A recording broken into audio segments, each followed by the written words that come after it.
नमस्कार दोस्तों, स्वागत है आपका आज की वीडियो में। तो आज मैं थोड़ा जल्दी में हूँ, इसलिए मैं आज ऐसे ही वीडियो रिकॉर्ड कर दे रहा हूँ और ऐसे ही कुछ अपडेट्स आपको दे देता हूँ। तो यहाँ फिर से एक और क्रैश हो गया है अपने देश में। तो इंडियन नेवी का दृष्टि 10 UAV गुजरात के पोरबंदर के पास ट्रेनिंग सॉर्टी के दौरान क्रैश हो गया।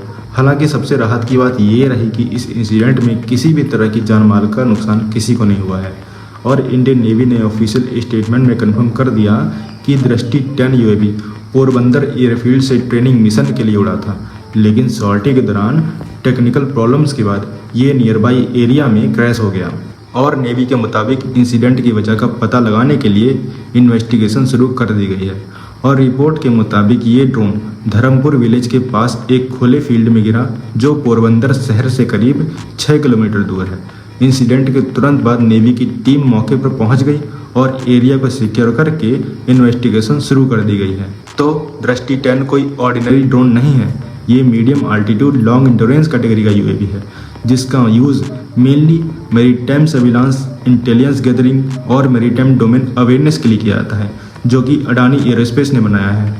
और इंडियन नेवी के लिए ऐसे ड्रोन्स अरेबियन सी और इंडियन ओशन रीजन में सस्पिशियस एक्टिविटीज़ मॉनिटर करने के लिए काफ़ी इंपॉर्टेंट रोल प्ले करते हैं। फिलहाल इस वक्त क्रैश की एग्जैक्ट रीज़न सामने तो नहीं आया है और इन्वेस्टिगेशन के बाद ही ये क्लियर होगा कि ये इंसिडेंट का रियल रीज़न क्या था।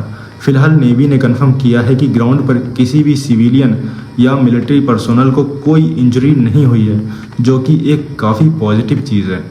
और अगली अपडेट की बात करें तो पिछले कुछ महीनों से SU-57E फाइटर को लेकर लगातार अपडेट सामने आ रहे हैं। कभी टेक्नोलॉजी ट्रांसफ़र की बात होती है, कभी लोकल मैन्युफैक्चरिंग की और कभी ट्विन सीटर वेरिएंट को लेकर रिपोर्ट्स आती हैं। लेकिन अब इस पूरे प्रोग्राम ने एक नए फेज़ में एंट्री कर ली है, क्योंकि जितनी तेज़ी से इंडिया और रसिया के बीच डिस्कशन आगे बढ़ रही हैं, उतनी ही तेज़ी से एक और सवाल भी उठने लगा है कि अगर इंडिया ने SU-57E डील को ग्रीन सिग्नल दे दिया तो अमेरिका का रिएक्शन क्या होगा और क्या इस डील का असर इंडिया US डिफेंस पार्टनरशिप पर भी पड़ सकता है क्या। तो इस बार रसिया इंडिया को local manufacturing, technology transfer, source code access और इंडियन सिस्टम इंटीग्रेशन तक ऑफर कर रहा है। और अगर ऐसा हो जाता है तो इंडिया को पहली बार किसी 5th जनरेशन फाइटर प्रोग्राम में इतना बड़ा कंट्रोल मिल सकता है, यानी फ्यूचर अपग्रेड्स और इंडिजिनस इंटीग्रेशन में भी इंडिया का रोल काफ़ी बढ़ जाएगा। पर पिछले कुछ सालों में इंडिया और अमेरिका के रिलेशन सिर्फ डिफेंस डील्स तक लिमिटेड नहीं रहे हैं। आज दोनों कंट्रीज़ GE के engine programs, ISAT initiative, semiconductor technology, AI और एडवांस एरोस्पेस प्रोजेक्ट्स पर मिलकर काम कर रहे हैं। इसी वजह से डिफेंस एक्सपर्ट्स का मानना ये भी है कि अगर इंडिया रसिया के साथ इतना बड़ा स्टील्थ फाइटर प्रोग्राम शुरू हो जाता है तो वॉशिंगटन इस डेवलपमेंट को बहुत ध्यान से देखेगा।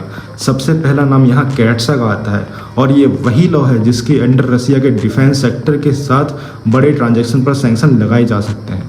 हालांकि जब इंडिया ने S-400 एयर डिफेंस सिस्टम खरीदा था तब भी कैट्सा को लेकर काफ़ी चर्चा हुई थी, लेकिन आखिर में इंडिया पर कोई सैंक्शन नहीं लगाए गए थे।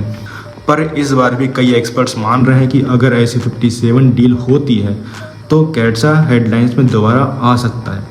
फिलहाल तो ना अमेरिका ने कोई ऐसा ऑफिशियल वार्निंग दी है और ना ही किसी एक्शन की बात कही है। और एक और इम्पॉर्टेंट इशू टेक्नोलॉजी शेयरिंग का भी है, क्योंकि अमेरिका अपनी एडवांस मिलिट्री टेक्नोलॉजीज रसिया को डिफेंस सिस्टम के साथ इंटीग्रेट करना पसंद नहीं करता।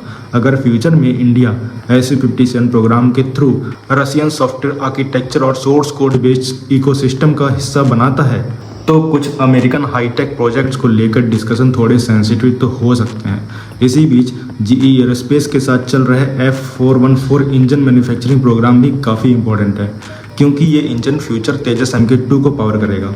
यहाँ डिफेंस एक्सपर्ट्स का कहना है कि अगर इंडिया US रिलेशन में किसी भी वजह से टेंशन्स बढ़ते हैं तो फ्यूचर टेक्नोलॉजी अप्रूवल्स और हाई एंड कॉपरेशन पर उसका डायरेक्ट असर पड़ सकता है।